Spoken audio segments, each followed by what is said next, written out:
कपड़े धोने वाली बहू। शादी के पहले से ही विभा को कपड़े धोने का बड़ा शौक था। कभी नल के नीचे तो कभी तालाब के पास। अरे मेरी नीली वाली लुंगी नहीं दिख रही है। विभा की अम्मा, कहाँ रखी है लुंगी? अरे वो तो विभा ने परसों ही धोकर रखी थी आपकी अलमारी में, देखो वहीं होगी।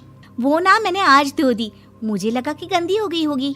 अरे कैसे गंदी हो गई थी? उसे तो मैंने पहना भी नहीं। हे भगवान, इस लड़की के कपड़े धोने की आदत से परेशान हो गया हूँ मैं। जितना तो घर में राशन नहीं आता, उससे कहीं ज्यादा डिटर्जेंट पाउडर का खर्चा है।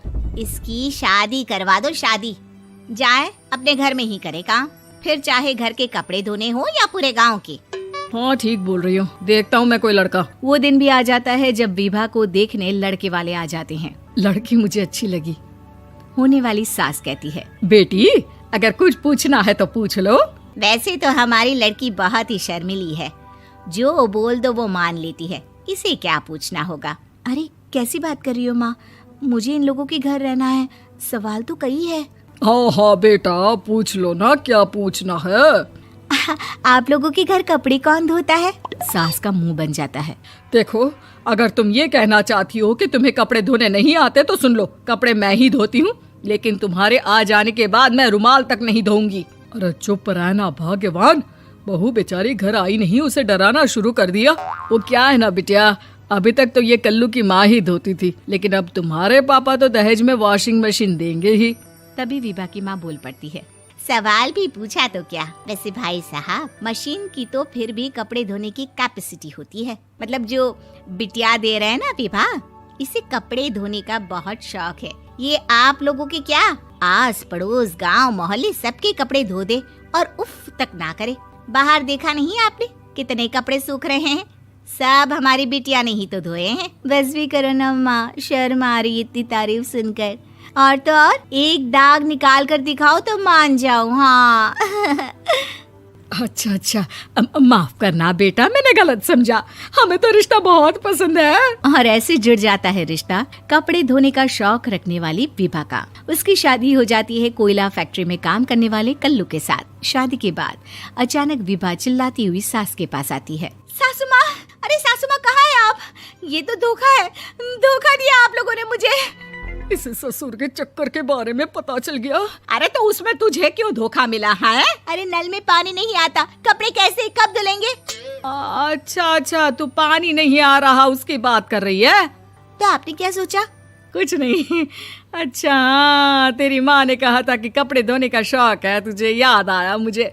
शौक बोलकर कपड़े धोने वाले मेरे जुनून को कम ना आके सासू माँ, कपड़ा धोना मेरा गुरूर है।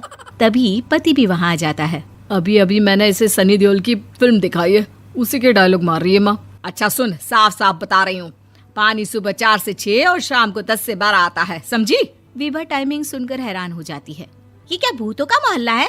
सुबह 4 बजे उठकर कौन कपड़े धोता है? 4 बजे टंकी में पानी जाता है, फिर सारा दिन धोना ना, किसने मना किया? अरे कैसी बात कर रही हैं? 200 लीटर की टंकी में कितने कपड़े धो लूंगी मैं? सुबह ही उठ जाऊंगी मैं। अब क्या था, विभा सुबह 4 से लेकर रात के 12 बजे तक कपड़े ही धोती रहती। एक रोज सास पड़ोस से निकलकर कहीं जा रही होती है कि साथ वाली कहती है, हाँ कल्लू की माँ, जरा ये बताओ कि 2 साड़ी है, 2 ब्लाउज और एक पेटीकोट और एक नाड़े वाला लंबा कच्छा। हाँ तो? अरे तो क्या, कितना लोगी धुलाई ये बताओ। धोबन दिख रहे हैं हम क्या? हमारे पति सरकारी नौकरी से अभी रिटायर हुए हैं और बेटा सुपरवाइजर है कोयला फैक्ट्री में। धोबन समझ रखा है हमें? हाय रे कल्लू की अम्मा, माफ कर दो, वो तो मोहल्ले में यही सब बता रहे थे कि तुमने बहू को कपड़ा धुलवाने के काम में लगा दिया है। सास को पड़ोसन की बात सुनकर गुस्सा आ जाता है। वो घर पहुंचती है जहां घर के बाहर ही इतने सारे कपड़े सूख रहे होते हैं जितने कि किसी धोबन के घर पर। अरे ओ कल्लू की दुल्हन, बाहर निकल। माँ जी यहीं आ जाओ, बाथरूम में चादर धो रहे हैं हम। अरे अभी हम धोते हैं, तुमको बाहर निकलो। ये आस पड़ोस वाले बोल रहे हैं कि हम बहू से कपड़े धुलवा कर उसे कपड़ा धोने वाली बना दिए हैं। अरे छोड़ो ना माँ जी, किन लोगों की बातों में आती हो? आस पास के लोगों का तो काम ही होता है कि वो किसी तरह सास बहू को लड़ा दे। बहू सारे घर के कपड़े धोती है, ये क्या कम है? बोलिए। सास को भी लग जाता है कि वो बहू का ये सनकीपन नहीं छुड़वा सकती, इससे अच्छा है कि खुद ही चुप हो जाए। एक रोज सास और बहू मंदिर जाते हैं, जहाँ सास की साड़ी वहाँ खड़ी भीख मांगने वाली से मिलती है। माँ जी क्या बात है, आपकी साड़ी उस भिखारन से कितनी मिल रही है ना? हाँ हाँ देखो तो दोनों की साड़ी मिल रही है। क्या बात है कल्लू की अम्मा, तुम खुद को तो अफसर की बीवी बताती हो और ऐसी सिंपल सी प्लेन साड़ी पहनकर घूमती हो। सिंपल और प्लेन नहीं है ये साड़ी। तो क्या सोने के धागे से फूल बने हैं? कुछ भी सासू माँ, कुछ भी। हाँ बने थे इस साड़ी में सोने के धागे से फूल। मेरे पति लेकर आए थे मद्रास से स्पेशली मेरे लिए 10,000 की। ताहे भाई साहब इस भिखारन के लिए भी सेम टू सेम साड़ी लेकर आए होंगे 10,000 की। सास उस वक्त तो कुछ नहीं कहती, लेकिन बहू के साथ घर आती है और अलमारी से एल्बम निकाल कर लाती है। ये साड़ी देख रही है, ये वही साड़ी है जिसे मैंने अभी पहना था। इस साड़ी में ये जो चमकदार फूल दिख रहे हैं ना, ये सोने के धागों से काटे गए हैं। लेकिन तू लोकल वॉशिंग मशीन ब्रश से घिस घिस कर सारे फूलों को निकाल कर साड़ी प्लेन कर दी। मुझे माफ कर दीजिए सासू माँ। और तो और, जब मैंने तुझे तेरी गलती के लिए कुछ नहीं कहा, लेकिन तूने तो सबके सामने मेरा मजाक ही बना दिया। क्यों? बहू को समझ में आ जाता है कि अब से उसका कपड़े धोना बंद।